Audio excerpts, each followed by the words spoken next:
Hello, everyone. I'm Rajani Rao. I'm a principal technologist at AVEVA. This is my day job. But apart from that, I'm also a fractional CTO for two organizations, Winvest as well as Mellow Baby, and helping them make a social impact in the organization.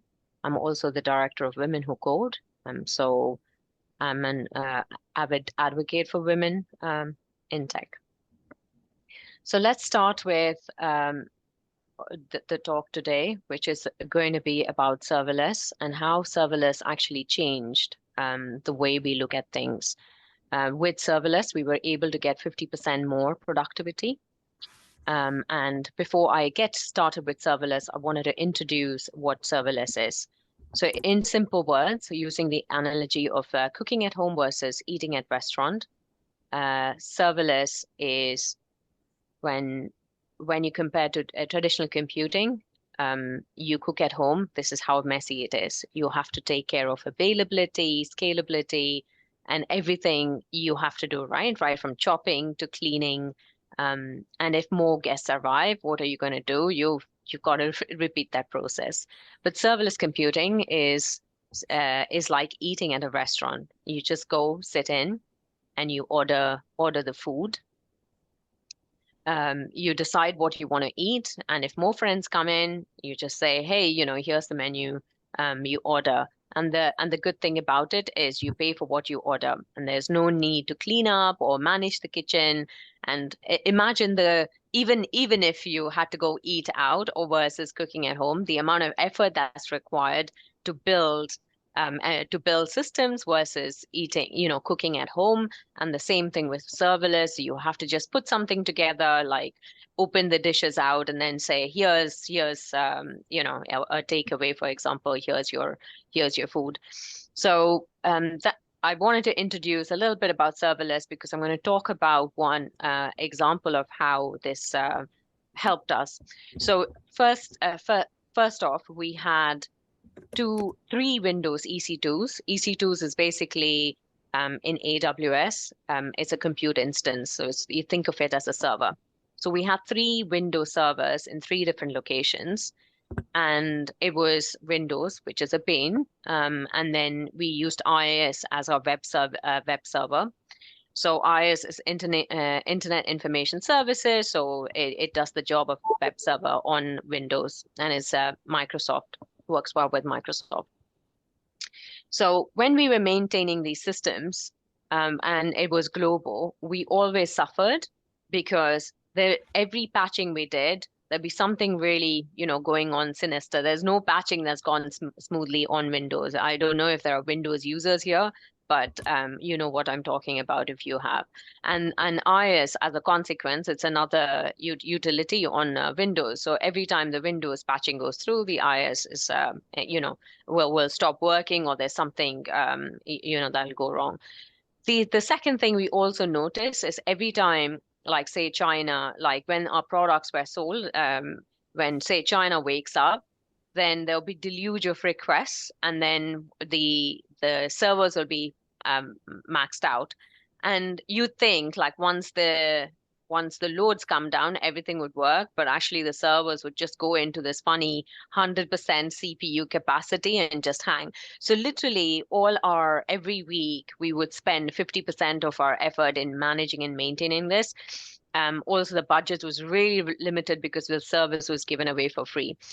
Our well-being was threatened because we would be on call and we would get woken up, any time of the day because of this, and there was loads of issues. So what I did is I decided instead of like putting auto scaling on these EC2s and having to patch, let's just try serverless. And we've been using serverless in little bits and bobs. So I will explain serverless in a little more detail, but bear with me until then. So when we ported our service, which was written in C# to serverless, immediately what we got off the shelf is actually the scalability. We didn't have to manage or maintain the infrastructure. And also the important thing, unlike your EC2 instances, which is your servers, you have to keep it running. And if it was not underutilized, you couldn't scale it down. But whereas the serverless, you only pay for what you use. So you could scale, and if you don't have like say 1,000, a billion requests per second, then you can scale it down to how many ever requests. And that was the beauty of it. And then you just focus the team's energy on building the business logic. So now going into serverless, introducing a little bit about serverless. Serverless is more than function as a service. We all often talk about serverless as a function, like the Lambda function on AWS and the other major cloud providers, but it's a bit more than that. So here, this is a classic example of looking at traditional computing. So if you look, the use resources there, but the ideal resources are just sitting there underutilized, and the same thing with serverless. Obviously, nothing. You're only using what you want, and then you're able to scale, and you pay for that. So some of the examples of the core tenets of serverless is that you don't need to manage infrastructure. You get automatic scaling, and you pay for what you use. And in our example here, what we found was that we just took the code C# and just converted into Lambdas with a few S3 buckets for the data, and then we were good to go. And literally, this meant that our customers could use the services without any downtime. And even if there were issues, like say the Lambda, that there was an issue, another Lambda would spin up and it would resolve the issues. So we cut down all our maintenance, while literally it was zero maintenance from there on. And this was unbelievable that we didn't have to maintain. And then once we deployed it, we didn't even have to touch the deployments anymore. And that was done and dusted. So to sum it all up, if you haven't given serverless a thought, I would urge you to try serverless and the power that comes with it. Most of us think about using, we use our traditional approaches, so the solutions we build is quite complicated, but you can simplify it using serverless. If there's an opportunity, try and use serverless. And I'd like to end it with one note that with cloud providers, as an advocate for women in tech, the bar is actually lowered, because once you've done a cloud certification, you should be able to find jobs in cloud. And now these days everything is on the cloud. We're moving away from being on-prem, and everything is in the cloud. So there's going to be more job opportunities, and with certifications in place, this is somewhere we can bring women in tech. Thank you.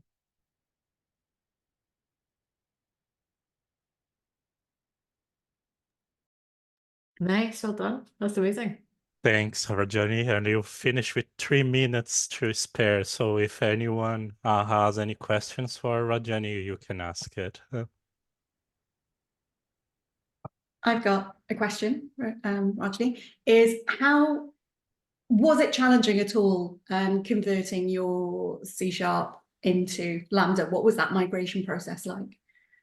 My boss actually, because I had to convince the leadership team, and I told the leadership team we can do it in a day. I know as engineers, we are pretty optimistic.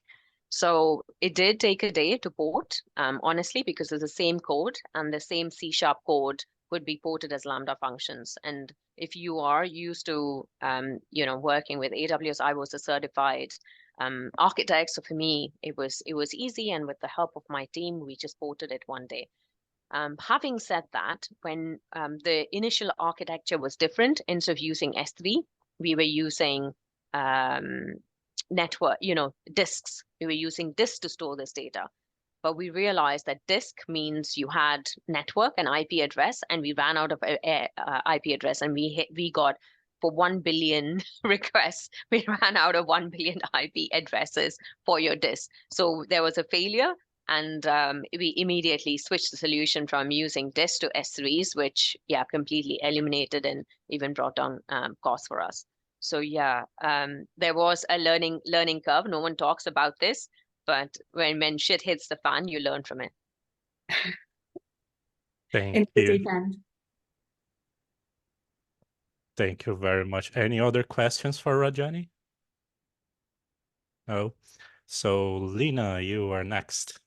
Yeah. Okay, let me find my screen. Here we are. Okay. Hello and welcome. My name is Leena and I am a platform engineer at Chainalysis, who are the data platform for the blockchain. And today I'm going to take you through a whistle-stop tour of the Developer's Guide to Platform Happiness. Now, I don't know whether many of you have kind of experience with platform engineering or whether you have to work with platform engineers within your team, or perhaps you are a platform engineer. So I'm hoping that all of you will be able to leave the talk with I guess the takeaway of 3 practical strategies that you can use to ensure that the platform team is happy and engaged and productive.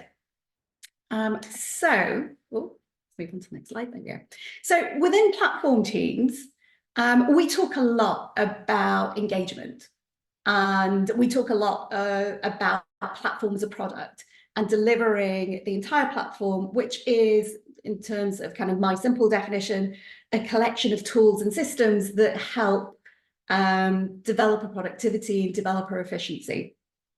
And so we talk about engagement and about speaking to our customers, who are the developers across our organization, and finding out what are their issues, what are the problems that they're facing, what are the tasks that they're doing that are needlessly complex or perhaps are just repetitive and tedious. So we try and take very much a developer-focused approach, and we use all that information to inform the platform and the selection of tools and systems that we provide that make engineering within our organizations a pleasure and increase or shorten our time to market for our ultimate end customers, external customers. So platform engagement looks a little bit like this. It looks like, we have the kind of very developer-centric approach where we talk to engineers, we shadow engineers sometimes, and then we have the period or parts where we build and maintain the platform and constantly evolving the tools to try and, again, to bring the best development experience for our engineers. We also engage in quite a lot of platform evangelism. So what that means is we go to engineers and we say, look, this is the platform that we've got. These are the tools that we've got. This is the way that these tools can help make your day-to-day work life this much easier or that much easier. What you might notice is that there's something missing. And what's missing in this platform engagement is actually mutual engagement.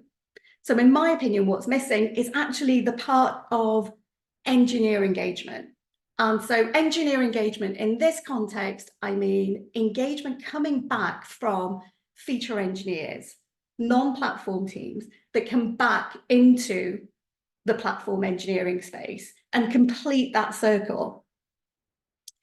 And the reason I'm bringing that up is because the one way to make platform engineers happy and to make platform happy is actually to complete this circle and to build on a more kind of mutual engagement platform. So the 3 ways that anyone within engineering can make platform happy, or the 3 ways for me, are 1, you can be an early adopter. 2, you can contribute. And 3, you can actually be considerate in your questioning. And all those 3 build together or build us towards a mutual engagement model. So what do I mean when I'm talking about being an early adopter?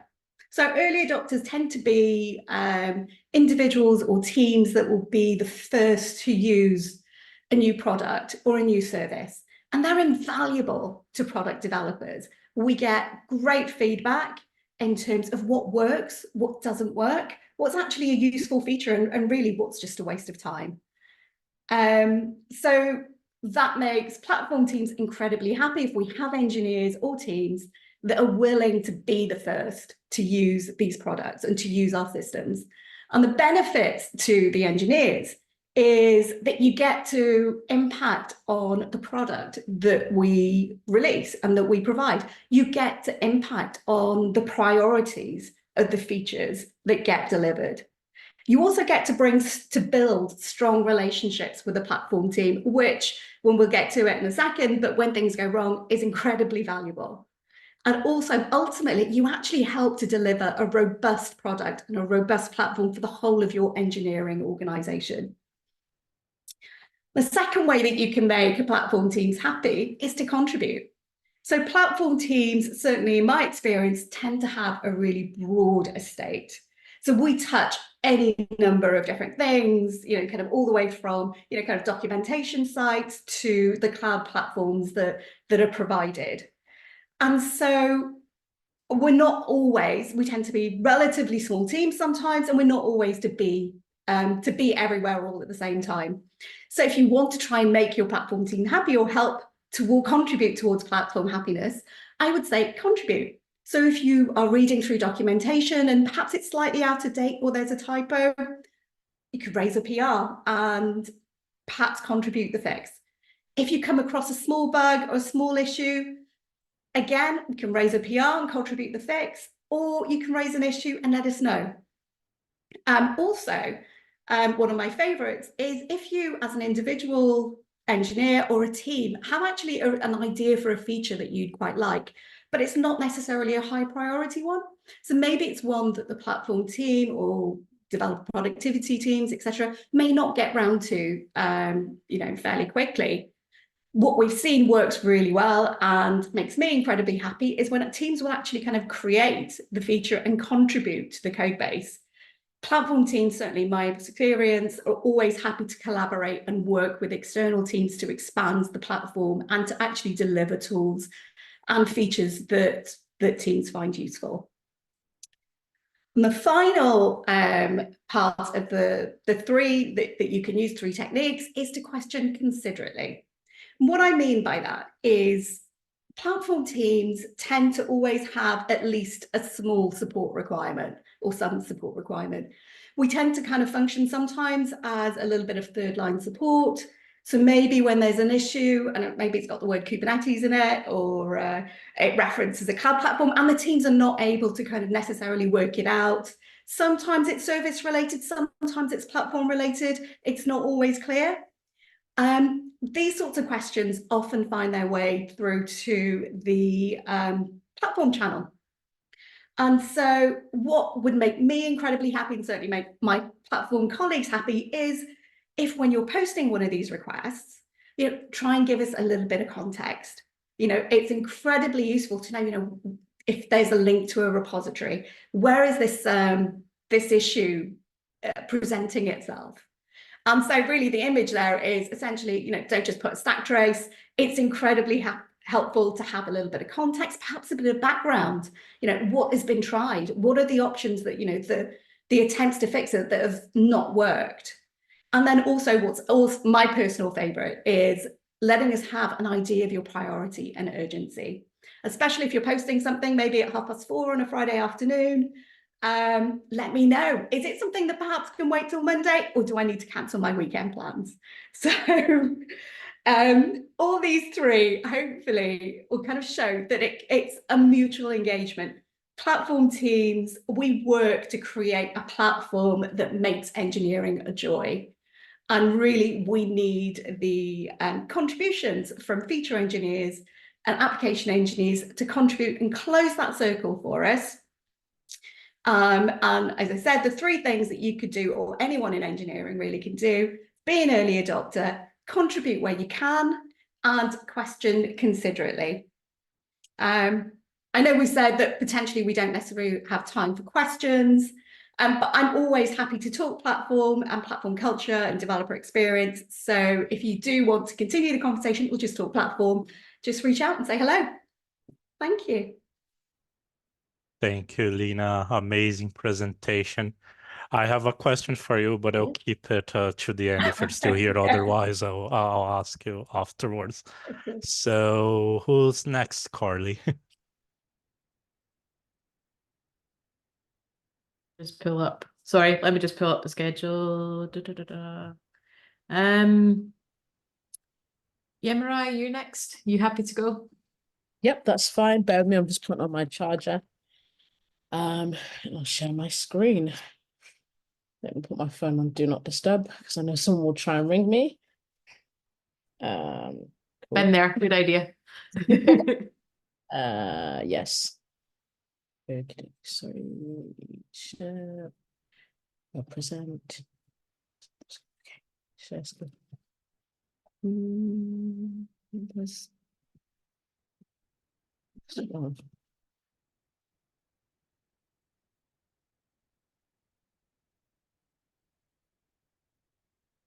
Okay. Hello, everyone. Hi, my name is Yemurai. And a little bit about me. So I am the content creator behind the brand STEM Babe, the platform of which is to share opportunities for people to get into tech. I want to diversify the people who get into tech, but also ensure that the resources are there for them to do so. I'm also a cybersecurity engineer within the financial services, and I'm a careers and STEM public speaker. So I had a very squiggly career path from chemistry to cybersecurity. And it basically consisted of it being non-linear, unpredictable, and full of many challenges and opportunities. And the purpose of me talking briefly about my career path is because this talk is looking at chemistry to cybersecurity and the intersection between seemingly unrelated disciplines. I often get asked, what is the relationship between chemistry and cybersecurity? And here's something that I found. What I found is that both disciplines require analytical thinking, problem solving, a deep understanding of interdependencies, systems, and processes. So as part of this conversation, I'm going to be looking at areas within chemistry that basically highlight the different themes and conversations that are explored in the world of cybersecurity. So with regards to the pharmaceutical industry, in this case, we're going to look at the pharmaceutical industry, and then in the further slides, we'll look at the healthcare and the energy sector. But with regards to the pharmaceutical industry, how I like to relate it to cybersecurity is that in cybersecurity, the main general consensus is that we follow the principles of prevent, detect, respond. So we look at preventing unauthorized access to a system, we look at detecting for the unusual activity, and we look at responding in the event that there's a cyber attack. In the pharmaceutical industry, we want to prevent fatalities and death by ensuring the proper production of medication and chemicals in line with regulation and compliance. We want to be able to detect for performance quality, for performance issues and quality issues by looking at any changes in the chemical composition, in the speed at which medication or chemicals are produced. And we also want to be able to detect in the event that there's an issue with the production or the quality of medication that's produced, as well as looking at the actual production of pharmaceutical goods. We also want to ensure that we prevent, detect, and respond to the systems that are used, the IT systems that enable us to allow these processes to happen. So the technologies that are used in the pharmaceutical industries to allow us to produce the pharmaceuticals. We also need to apply the cybersecurity aspect of prevent, detect, respond, so that we prevent unauthorized access to the IT systems that power the pharmaceutical industry, detect unusual activity in case a bad actor is trying to change a composition or they're accessing information that they shouldn't do, as well as respond in the event of a cyber attack. So the next thing we have is the NHS looking at the healthcare industry. And in this particular example, we're looking at the multidisciplinary and collective approach to cybersecurity. And so with that in mind, I'm going to use the example of the NHS and in 2017 with the WannaCry threat. So in 2017, there was the threat of the 2017 WannaCry event. And as a result, the NHS had to respond to that in the event that they could be a victim of it. What that led to was the IT teams and the head office having to restrict access to their networks. As a result, the workers were not able to transfer CT and MR scans and had to instead transfer them via images on DVD and send them by taxi, which led to patients being impacted by this because it could mean a delay in receiving their results or a delay in obtaining a CT/MR scan. So in this particular example, we see here the multidisciplinary approach and impacts that cybersecurity can have on an industry with NHS in mind. We saw the workers in the head office, the workers who are at the forefront of patient care, as well as the patients indeed. And it's an example of having to the safety of people online and in person.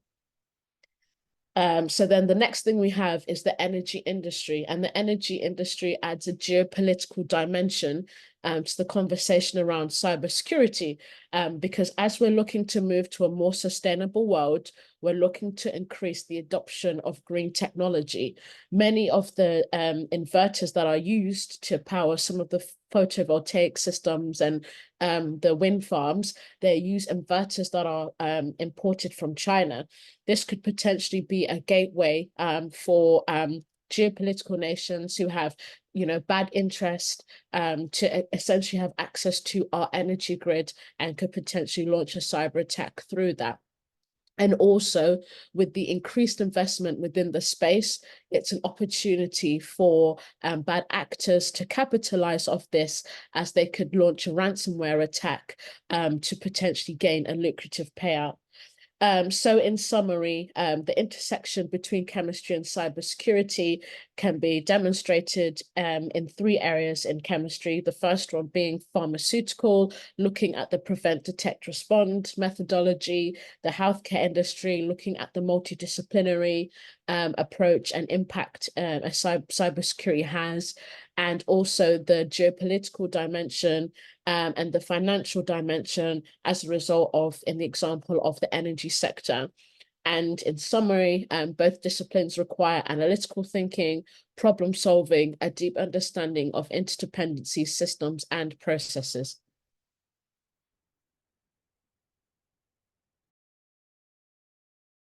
Yay, Yemurai, great presentation. Thank you very much for that. Does anyone have any questions for Yemurai?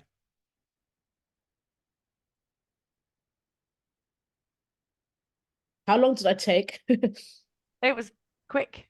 Yeah, 6 to 7 minutes. That was perfect timing. That is just what we need for the presentation. So it was really, really awesome. Yeah, usually this could be an hour long. I could make this a whole hour long, so I had to cut out so much. But anyway. Alex, you have a question? Just a comment, Yemurai, relax, you're doing fine. You're doing fine.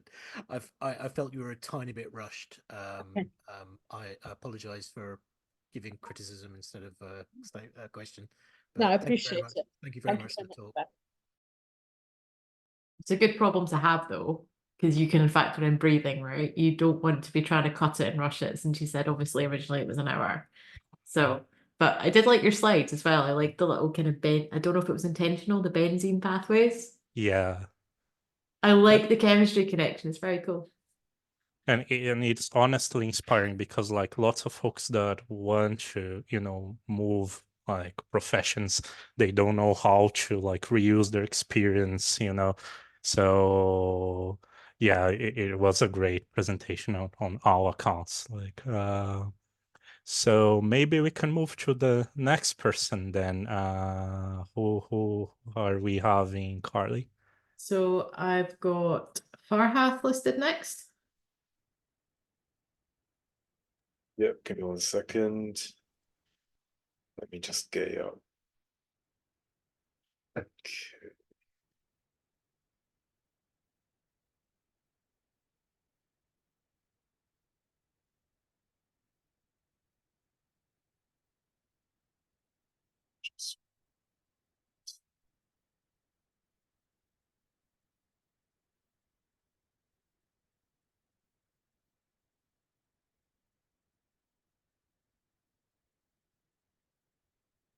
Okay. So my presentation is on automation and AI workflows. So AI has been getting quite big nowadays. And so I work as a freelance full stack developer, and I am like an AI and machine learning enthusiast. So I've been getting into and using it kind of wherever I can. And I'm going to try and give you some tips on how you can use it too. So there are some quotes from some thought leaders. This is a picture of Demis Hassabis, who's the CEO and co-founder of DeepMind. He said that I think the biggest impact that AI will have on society will be the increase to the pace of innovation across all sectors, which will lead to massive productivity increases and significant changes in the way we work. And Rob Thomas, the senior VP of IBM, said AI is not going to replace managers, but managers who use AI will replace the managers who do not. So there's quite the sentiment that because of it takes a long time for structural changes and legislation and stuff to change, what's probably first going to happen is that people who start using AI, well, specialists that start using AI will probably become 10 times as productive as the average person in that role. And they will be able to sort of replace a lot of other workers. So it's a good idea to start incorporating these and basically people who don't adapt to how AI is going to change the workplace are kind of going to fall behind. So it's a really good idea to start using these tools in your day-to-day life. So I've broken it down into 5 levels of automation. So zero-shot prompting, apps, prompt engineering, automated workflows, and custom solutions. So level 1 is zero-shot prompting. This is probably what everyone's used to. Going to ChatGPT and just asking it to do something for you. So just providing a task or instruction to an AI model without any context or examples. So as a developer, I found this zero-shot prompting to be really useful for research. So I'm trying to find new tools. When I'm exploring tech stacks for a new project, I can just ask AI, a chatbot like ChatGPT or or Anthropic's Claude, what it recommends. And a really useful way I found of doing this is using some tools called a tool called Noi Browser, which is just this picture on the right, and another one called God Mode.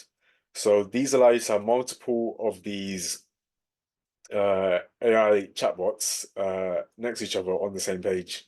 So this is Noi Browser, just 2 things here. On the next slide, I've got a picture of God Mode as well. But zero-shot prompting also works really well for generating database schema from natural language user requirements. So rather than generating lots of user stories yourself, which can still be useful, you can also pass those into an AI model, a large language model. But you can literally pass in the user requirements and you can turn that straight into data schema. So you can really quickly just start working on your project. And also generating test data for tables. Just really tedious tasks that we don't really enjoy doing. We like the coding. This can get it done for us. So yeah, Noi Browser is a open source tool. That's this picture. And this is a picture of God Mode. And it's literally this one's got 6 different large language model chatbots in it side by side. So I find this really useful for sending one prompt and really quickly getting research done. So on my setup, I've got 4. You've got an option. You can actually pick up like 20 different models from the menu, from the settings, and set them up however you like. I've got 4 that are all connected to the internet, so it lets me really quickly do research that has sources I can cite, and I use that to really quickly get work done and research new things. So level 2 apps. At this level, we have tools that combine multiple steps into a nicer consumer-facing package for you. So there are tons of SaaS products being produced nowadays. Like everyone's coming up with one, and yeah, they tend to be subscription services, and they also have a lot of processes, but it tends to add up if you subscribe to a lot of them. And yeah, there's just constantly stuff coming out, so it's really hard to keep up with them. Equally, there are developers all over the world creating tons of great open source software too. So the last two I just mentioned, Godmode and Noi Browser, both open source tools. And there are tons of people doing stuff with text-to-speech, image generation. And if you go on GitHub and sort of look into this, you can find a lot of stuff that you find really useful in your day-to-day life. So level 3 is prompt engineering. So earlier I mentioned zero-shot learning. Now we're getting into few-shot learning, which is giving a small number of examples. For example, zero-shot would be write me a poem about the sky. Few-shot would be like write me a poem about the sky. Here are 3 examples. And if you wanted a haiku, which are just short poems, you can give it 3 poems about some completely other subject. And now the one that it generates you will be a short haiku poem like the one that you just gave examples of. Prompt chaining is using the output from one AI response as the input for the next prompt. So an example of when I've done this recently is I was looking for a certain term that was just skipping my mind. So I went to that Godmode app, had my 4 different chatbots open, and I asked it, okay, these are the ideas I have in my mind. It's at the tip of my tongue. Give me the term I'm looking for. None of them got it right, but they kind of got me closer to it. So then I used their answers to kind of help me refine what I was writing. So I prompted again. Now, 2 of them got the term right. And then they also give me a bunch of other ideas that I now found interesting. So I copied and pasted those into another prompt and said, I find all of these ideas interesting. Give me introduce me to more ideas like these that I might find interesting. And all of them gave me a different result, which if I went to Google, and Google I feel like has gone a lot worse nowadays because there's a lot of AI generated content and a lot of people are just trying to advertise their tools and create marketing articles that are just not very well researched. This allowed me to get probably 30 tabs worth of really good content without all the fluff of introductions and conclusions, all in one screen really, really quickly within a matter of 2 minutes of doing those 3 prompts. It's going to massively speed up your research. And that was prompt chaining. And then chain of thought prompting is breaking down a complex task into smaller, more manageable steps. And this is in a single prompt. So you might want to get some help with programming. You'd maybe ask it to first define the classes you'd like it to write, and then break it down into, and then start generating easy. That's just a 2-step example, but as you can imagine, you can make really long multi-step chain of thought prompts, and it can go through each of them and figure out what to do, and you get much better results usually by doing this. If you don't want to research, these are just 3 examples of ways you can prompt engineer, but there are tons of examples out there, and just more always being discovered because there are tons of like small independent research labs and big techs also put in a lot of money towards this. Always new stuff being discovered. One tool I find really useful is Prompt Perfect. So this is a tool for helping you refine your prompts. It's by Gina AI, and you can type in your prompt, ask it to refine it for you, and it will do that. It's sort of got a chatbot like ChatGPT on one side, and it's got a prompt refiner on the other side. So you can then send the refined prompt to the chatbot. It generates an answer. You're like, this isn't quite right. Fix this for me, and then it will use all sorts of prompt engineering methods to make it better for you.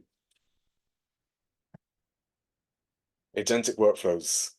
So agentic workflows involve multiple agents, AI agents, and each of these agents has a specific role and responsibility. And working together, they can solve quite complex problems. So if you give each of these AI agents a role, even though it's the same model, so ChatGPT might GPT-4, which is what ChatGPT runs on, you can actually get better results by splitting it off into like separate personalities, which seems kind of weird. Like if I have certain knowledge,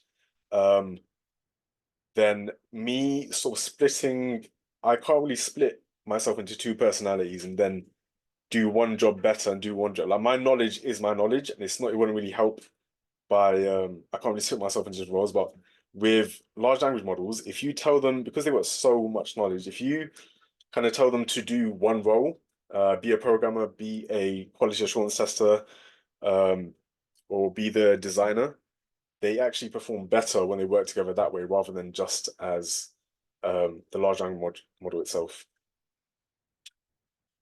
So automated workflows, there are lots of popular workflow automation platforms out there right now. Zapier Zapier, I feel like most people would be familiar with. They just released Central, which allows you to sort of build bots. Make.com is really good. And this is just a picture from this is an example of Make.com workflow. You can chain together lots of these little nodes. So these are ChatGPT nodes here. And rather than working with code and dealing with the API yourself, this kind of takes away a lot of that hassle. So it allows you to really quickly, this is like a low-code tool or low-code or no-code tool that allows you to really quickly just prototype and create really powerful workflows. This is only, what, 1, 2, 3, 4, 5, 6, 7 nodes, but I've seen crazy 40, 50 node workflows that can do some incredible things, just automate a whole 10, 20 person team. And Bardine is another quite interesting example because it allows you to actually, rather than building this yourself, you can in natural language just ask it, I need an automation to do this for me, and it can create the automation for you itself. And then level 5 would be custom workflows, custom solutions. So this is just a lot, this is more complex, but if you love coding, this is actually really interesting to dive into, some massive rabbit hole, and you can sort of build anything you want. Retrieval augmented generation is connecting to a database to get you're passing information to a database and using that to guide the AI. And then there are tools like LangChain, which you can use to code, TensorFlow and LangFlow, which is used for machine learning, PyTorch, and yeah, that's sort of it. So if you want to get started, try to avoid over-engineering solutions. See if a tool for it already exists. Start small with a tedious task that takes minutes, but you spend those minutes often. Because with the capabilities of AI, it's very easy to get carried away with feature creep. Find a setup that works for you, and I'd recommend downloading a tool like God Mode or Noi Browser to get started, because it helps you compare how different models respond to your responses while you're just using it in your day-to-day life. Thank you for watching, and if you'd like to continue the conversation with me, you can match me on LinkedIn. Thank you. Thank you, Farhath. It was a great presentation. I know that I have lots of questions, and there are a lot of other people here in the room that I know that would like to. Alex, I'll ask you to hold fire until the end, just so that we keep on time, all right? So who is your next speaker? That would be me. No. Cool. Let me share my screen.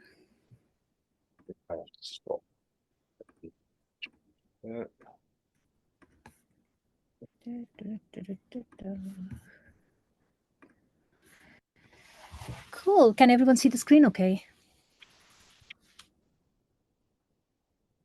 Yep. No, I can't see the screen. I mean, I can't see your faces. Okay, sorry. Yeah, we can see I can see. Yeah, thumbs up doesn't help if you can't see. You're all set. Thank you. Cool. This probably ties in very well. Firstly, amazing talks made be from AI to security to platform engineering to serverless, like great talks, and perhaps wires up very well with how it makes me feel right now. I feel like a complete imposter, being sitting here not so technical and talking about how it feels to be an imposter in leadership roles. With that, my name is Manogna. I am the head of engineering at Domestic and General. My role is to build an organization, get the best of minds, like the people that we spoke now, and to deliver the vision in building a world-class insurance SaaS platform. That's pretty much it. Okay, with that, I'll start. Imposter syndrome.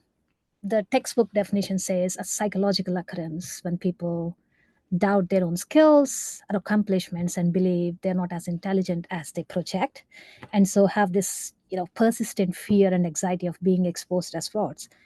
By the mere fact that I'm feeling like an imposter now, talking about a topic that I don't know the name of until a few months ago, and pretending to be a sort of pseudo expert speaks to it, isn't it? Like anyways, I'm talking about it. Well, this definition is good, but it didn't help me in actioning it further. So I was like, okay, if it's a psychological situation, where do I go from this? So for me, much more actionable definition is more like when we try something new and try to learn something new. Oops, my screen is a bit screwed up, but that's fine. I'll figure it out later. When you try to learn something new, you often start off with being on the peak of Mount Stupid. I was like, not knowing what you don't know and being happy and confident about it. I think that's the worst, and that's the best situation for you, but the worst for people around you. And then some situation happens, and then you suddenly realize that you are an utter stupid. And then you fall down to the valley of despair and be like, what's my world doing? My world shatters around me. I think good thing is you can't go any further down and you're not an ignorant fool about anymore. And now the problem is, what do I do from now? And I can't see where I should go. And I know that the journey up is long and tiring, and it has to be a conscious choice. For example, I tried learning guitar a few months ago, and I was at the valley of despair. And my conscious choice was not to climb up the slope of enlightenment, because I know it would take my lifetime, if not more than that. So it's a conscious choice. If you really want to get better at something, then it is a choice that you have to make, and it is a long journey. Now, I've been into multiple leadership roles over the past 5-6 years. The tricky part about the imposter syndrome is it manifests in multiple different ways, and it's often difficult to differentiate if it's actually a workplace discrimination or if it is your mind playing up with you, saying you're not there. And it's often difficult to know whether you're actually an imposter or it's your mind telling that you're an imposter. And that makes this entire thing a bit of a screwed up situation. Now, for me, it manifested in multiple different ways. When I first moved to UK about 10 years ago, and I started as a tech lead, everyone else I felt was doing much better than me, and I felt I need to be really the hardest worker in the company. I had my rewards. I moved into the ladders. I got the most challenging projects in the company, and I was the limelight. But I ended up killing myself. My work-life balance was uttermost disaster. I was at the brim of getting to a divorce because my husband didn't see me in the personal life. My personal life was completely backed up. And then the next thing from there, I went on to becoming a perfectionist. Like, if I have to do something right, I have to get it right. And often in the process, I ended up not doing it or not doing it on time. And I struggled to delegate because I wasn't trusting them to do the things to the level of perfection I would expect it to be. People around me started hating me, didn't want to work with me because I never trusted anyone.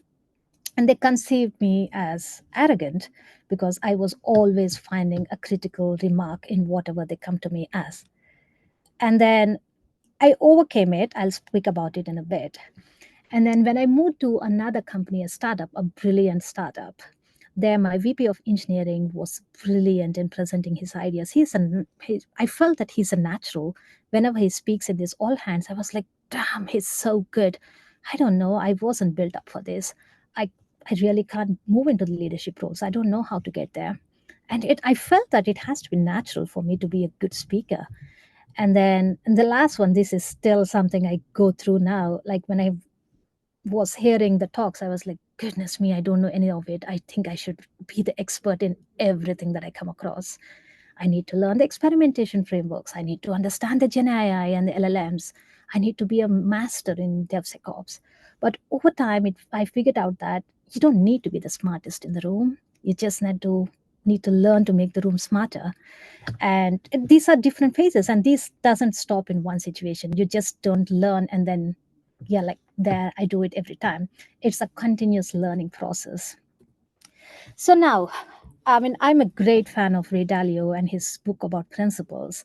And he says, every tough situation that you come with, lean in to understand what's happening and form a principle for your life.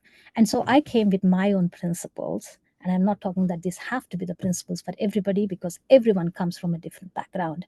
So my first principle is, when I tried into the leadership roles, I tried to look confident, because I know that while I was trying to learn things, it's going to take a lot of time. But what do I do while I'm learning them? So I tried the classic fake it till you make it, but then it made my life worse as I started faking it. And every time I was successful when I faked it, I felt like a bigger imposter. I'm like, oh, I was successful only because I faked it. And worse, I was making it difficult for others who were coming in the path. Now they have to fake it or they have to give up. So over time, I realized faking is just making things worse. And then my principle rooted back to the thing saying, if this thing is here to stay, and if this helps me in moving forward, why not I embrace the discomfort? So instead of faking it, I consciously practiced and built the clarity on what is it that's daunting my confidence. At the end of it, if you take the peels off, imposter syndrome is just that lack of confidence in presenting your idea. And confidence comes in with clarity. And clarity comes in when you consciously think about it and practice it. So instead of looking confident, I started getting confident in being in uncomfortable situations. I put myself in those challenging tasks which I haven't done before and I have no clue about, and I know I'm the utter stupid in the room, and I still made it. Gave me that confidence and getting comfortable with being uncomfortable. And that has been my go-to principle for the last few years, and all the leadership roles I've been in is because of that situation. And then the perfection, I always thought, I mean, the reason I put a yoga is like when I started my yoga journey about 3 years ago, I read all about yoga before even having my first class. I wanted to be that perfect yoga guru without even having my basics. That has been my natural instinct. And it worked well in the college because my ranks were good. And it was like having a perfect answer, being a perfect student. But then when I started into the leadership role, nothing was perfect. Imperfect situations. We know that an architecture has to be in a certain way, but we have a client waiting for the value to be delivered. So my go-to principle has always been imperfect situations cannot have perfect solutions. But the problem is, how imperfect should they be? It has to be like a tolerable imperfection. I can't make a decision which just sweeps away people and I can't revert from that decision. So I started walking the stakeholders through the thought process rather than just the perfect outcome that I'm after or the imperfect outcome that I'm after. People appreciated that no decision is still a decision, and it's worse than having an imperfect decision. So having through that process, talking my mind with the stakeholders in the process to find a tolerable imperfect solution has been the way to prove it to me time and again that my thought process is not bonkers and I can work through to perfection through tolerable imperfection. And the critical thing in this is being disciplined to remind yourselves that good is good enough. And more importantly, being determined to lean in when a decision is wrong. I mean, there are times, not many times, maybe like 30, 40% of the times, I'm wrong. And I learn from it. I lean in. I don't shy away from learning from the situation. And the last one, self-talk. I used to think like I can't trick my subconscious mind to say, I'm confident, I can totally do this. But I realized that I'm my worst critic. I have my blind spots. My brain keeps playing up with me. And it's only sensible to talk to people when you're not even confident about your own thoughts. That's the whole idea of imposter. It's a paradox, isn't it? So I started getting mentors who believed in my potential and washed up the ideas against them to say, hey, like this is the thought process I'm going through. It's more reassuring because they have passed through the slope and they have seen it themselves as well. It's more reassuring of your own thoughts to identify your hidden potential. And then the last thing, which is something that I'm just trying to do, is be a mentor to others. When you mentor people who are on the journey, one, it's a reassurance to yourselves that you have come a long way. And two, teaching is the biggest teacher. You learn a lot when you teach, and then the clarity keeps building up. So you get confident about your own thoughts and your imposter syndrome keeps going away. With that, I'll leave you with one thought. I would challenge you to rethink imposter syndrome as just imposter thoughts. These are just the thoughts that come and go when you are in a stretch situation, when you challenge yourselves into something that you haven't done before. And they're here to stay. as long as you keep trying new things. And even worse, as long as you are successful, these thoughts keep coming. So be aware of them. Get aware that these thoughts come and go. Just don't freeze. Lean in, find your principles, and keep moving. I think this is the way I found my way into the leadership roles. And hopefully I would add up more principles on how I deal with it. That's it for me. Thank you. Amazing presentation. Very fluid, very playful, relatable. It was great. So we are already over time, but if the speakers don't mind staying a little longer just to taking a question or two. The other thing is, Carly, I forgot to say that at the beginning, but we are going to have another event very soon from our sisters group called the Aspiring Women Speakers. Some of the speakers today will be there. So Carly, can you give them the date and everything else that they need to know? Yeah, sure. So it's 1st of May. It's going to be held at the Elastic offices in London. And it's basically an in-person version of Lightning Talks. So if anyone has a topic, I'm still accepting submissions. Bonus points if it's something to do with Elastic or anything related, but that's not a strict requirement. And we're also looking for people to come along and speak, as well as come along and watch. Sorry, was there a question? Yeah, what was the topic again, Suri? Any topic goes, you just get bonus points if it's anything to do with Elastic, since we're at their office. Okay, cool. Got it. So I know that there was a lot of demand for this aspiring speaker session. So yeah, here you go. If you want another opportunity, otherwise we should have another lunchtime lighting talk around the end of May, beginning of June as well. So here you go. So I'll go first. I use my host privilege here and ask something to Leena.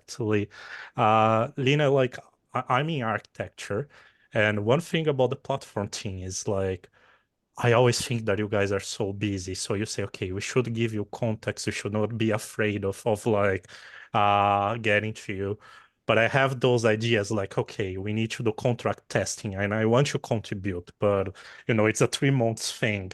And I don't want to open a giant Jira ticket and feel like I'm like, I don't know, throwing stuff over the wall. But I don't want to get someone that is very busy and like stay half an hour explaining what I want to do with them. So what is the best way to make you happy if I want such an idea? I can obviously only tell you about what would make me personally happy. I would be generally interested in early visibility. So when you start thinking about it, I would be interested in just having a 10-15 minute chat with you and finding out what are you thinking about, where do you think this might go, and then that would then potentially, when we are getting around to planning in platform, I can kind of have that at the back of my mind that this might be coming down the road, rather than potentially have a complete solution or a complete request kind of handed over to me that I need to kind of fit into my roadmap straight away. So for me would be advanced visibility, just keep talking, I think, effectively. Does that answer your question? Fair enough. No, that is right. So I need to be a little bit less shy in terms of did anyone Alex left. Did anyone have a question for Yemurai that we haven't answered? No. Oh, all right. I still, Yemurai, I think that you had like a brilliant presentation on time, on spot. So this is a good sign, by the way. Farhad,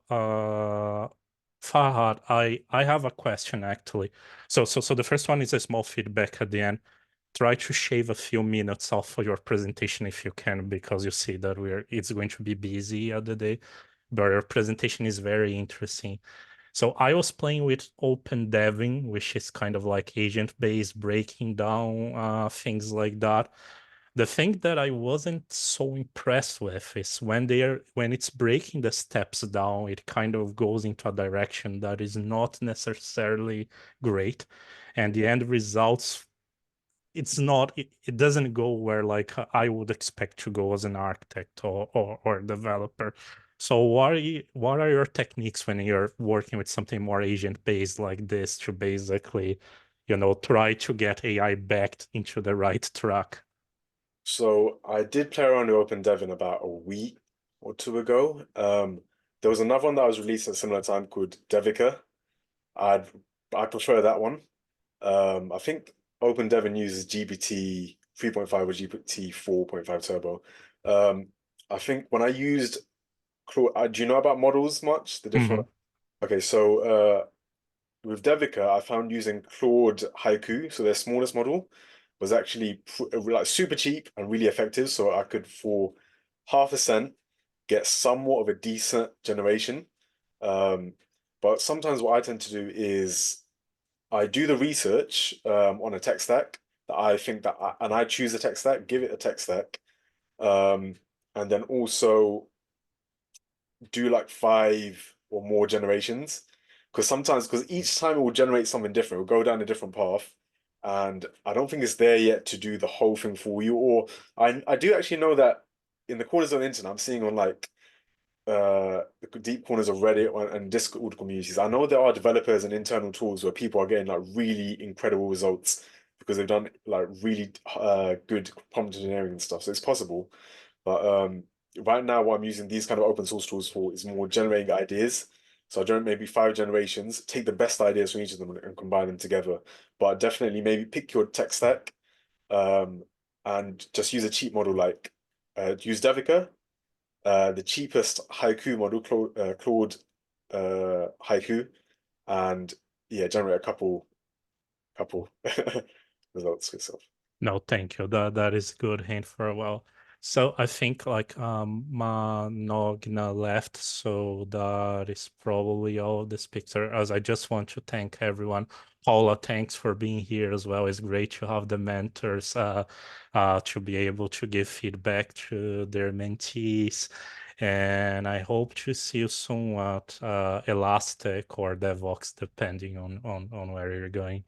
The videos will be published in probably a couple of days or something. I'll let the speakers know when the videos are online. And if you can, go to social media and say, I'm going to be speaking at DevEx and all the great stuff, this will actually be a great idea as well, right? So cheers, everybody. Thank you very much. Bye. Bye. Thank you.